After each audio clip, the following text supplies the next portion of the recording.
Hello. Today, we will learn about the phrase glance over something. It means to look at something quickly.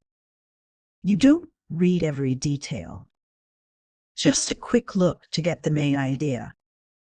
For example, you glance over a report before a meeting, or glance over your notes before a test.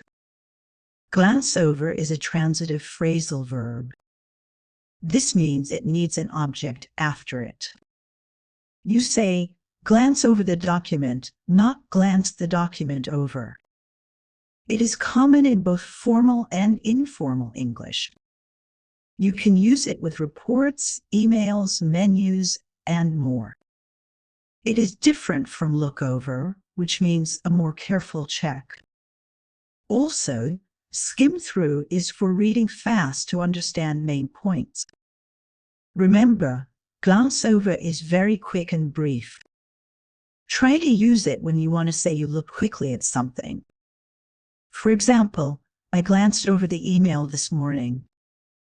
Now let's practice. Can you say, I glanced over the notes before class? Great. Keep practicing and you will sound more natural. Thanks for watching. See you next time.